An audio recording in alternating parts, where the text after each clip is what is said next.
Na versão full da parte que eu mencionei, eu chamei a atenção de algumas maneiras como o choque da mídia se manifestou durante o último século. Hoje em dia eu vou ter um foco principalmente no início do século XXI, levando em conta maneiras como a mídia apresenta o mundo para que vejamos, os formatos temporais e tecnológicos em que nós engajamos com eles conosco, a temporalidade da nossa mídia de rede, nossos dispositivos móveis, nosso e-mail e web browser.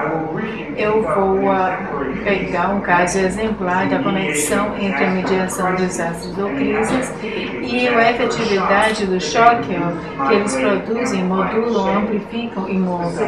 Especificamente, a remediação e premediação do terremoto japonês e tsunami em março de 2011 e ainda as consequências em andamento do desastre da planta nuclear de Fukushima. Consequências começaram a se manifestar de uma maneira bastante tangível e material dentro do debris que agora está achando seu caminho para a costa pacífica da América do Norte. E essas imagens são carros e pequenos aviões e outras coisas que atravessaram o Oceano Pacífico vindo do Japão para a costa ocidental da América. Nessa palestra eu vou passar por 4 sensos diferentes do conceito de choque na mídia. Primeiro, como a preocupação da mídia de notícias com crises e desastres. Segundo, a maneira como a mídia choca o sistema humano como um bioorganismo fisicamente, como a mídia altera o corpo, o sensório e os outros sentidos ligados ao que Vinícius estava falando hoje previamente. Terceiro, como a mídia tem impacto sobre padrões sociais, mudando as formações em antecipação e em resposta a condições materiais e reais e outras coisas como desastres naturais como terremoto e outros. A mídia produz choques efetivos geopolíticos e outros e impactos sobre humanos e não humanos com actantes sociais, econômicos e outros que constituem o mundo no século XXI. Em cada um desses aspectos, enfatizo a efetividade da mídia em si e a sua relação com a efetividade de desastres técnicos naturais ou crises. Eu também exploro o estado ontológico de eventos de mídia geotécnica que são produzidos não pela natureza, sociedade e tecnologia, mas que emergem como as montagens complexas e novos tipos de eventos ou objetos ou actantes no mundo que estão relacionados, mas não reduzíveis à mediatização que é trazida pela explosão de novas informações na tecnologia da mídia no passado, nas últimas décadas. Em seguida, eu gostaria de falar um pouco sobre premediação e depois eu vou passar para os japoneses. No meu livro 2010, a premediação efeito e medialidade após 11 de setembro, eu fiz uma mudança da mediação com foco do passado e presente que predominou nas últimas décadas do século XX, com foco crescente sobre o futuro que está começando a dominar no início do século XXI. Levando em consideração lógicas e práticas da mediação que circula pelos Estados Unidos no período depois de 11 de setembro de 2001, eu seguia a intensificação ou a emergência de premediação na América após 11 de setembro. Apesar da premediação vir antes de 11 de setembro, ele se tornou totalmente evidente na ida para a guerra do Iraque em 2002, 2003, quando os Estados Unidos e outras mídias de notícias jogaram a guerra por meses, quase um ano antes dela acontecer. Ou seja, na nossa televisão nós vimos a guerra do Iraque, em potencial coberto ou premediado numa variedade de formatos diferentes e seguindo em cada casa o formato da mídia exato que seria seguido e foi seguido quando a guerra, na verdade, foi deflagrada. Então, você vê novas histórias que iriam caracterizar como a CNN, Anderson Cooper e outros que estavam próximos, sentados de um general aposentado, alguém do Departamento de Defesa, algum professor de assuntos internacionais ou de estudos Eles teriam um mapa atrás deles ou teriam imagens de vídeo, isso antes da guerra sequer começar. E eles falariam sobre as várias possibilidades sendo premediadas.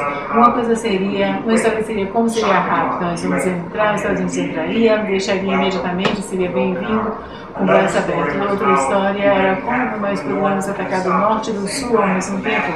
E o mapa mostrava as setas, os exércitos entrando. Outra história como teria batalhas nas ruas, casa a casa, rua a rua. Outra possibilidade é que Saddam Hussein iria soltar suas armas de destruição em massa e criar a guerra química.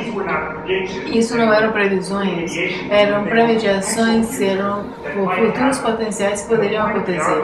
E o ponto do argumento em premediação é que mesmo que um evento em particular, que a notícia premedia não acontecer, ainda estou interessada na maneira como ele ainda tem uma resposta efetiva, um poder efetivo sobre os indivíduos e sobre o coletivo de indivíduos. De modo que esses eventos, de certa forma, seguindo a noção de luz do virtual, são eventos virtuais que têm um efeito na realidade à medida que acontece.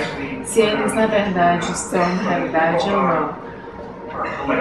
As pessoas têm estímulo, são afetados, eles são afetados por essas premediações.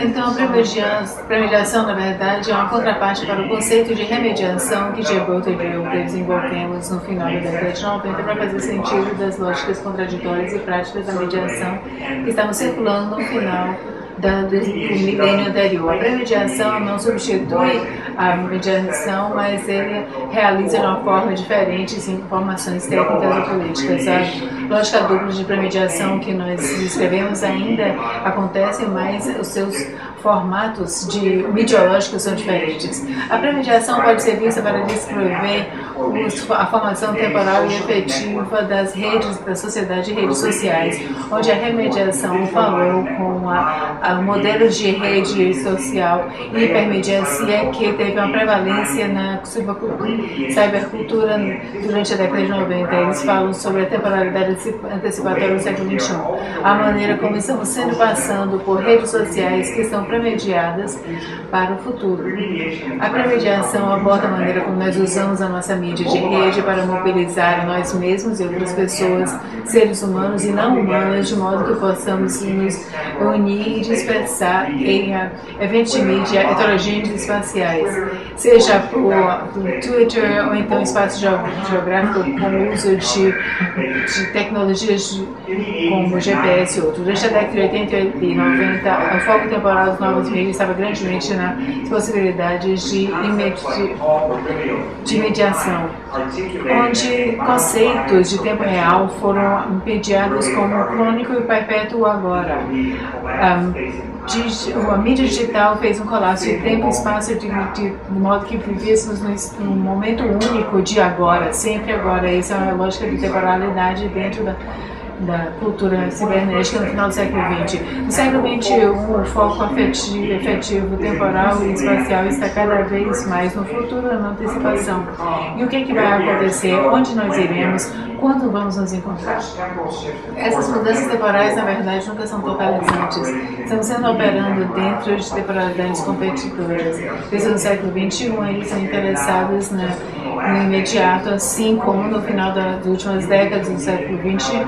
Novas tecnologias de mídia são colocadas em ação, novos imaginários do futuro, novos interesses em temporalidades alternativas para o futuro. Agora, o que permanece constante durante toda a história é que as formações predominantes efetivas são conectadas com formações, mídias e técnicas. Então, a mídia técnica serviu como agente de efetividade, agente de mobilização, a maneira como indivíduos, nações e outras coletividades se sentem.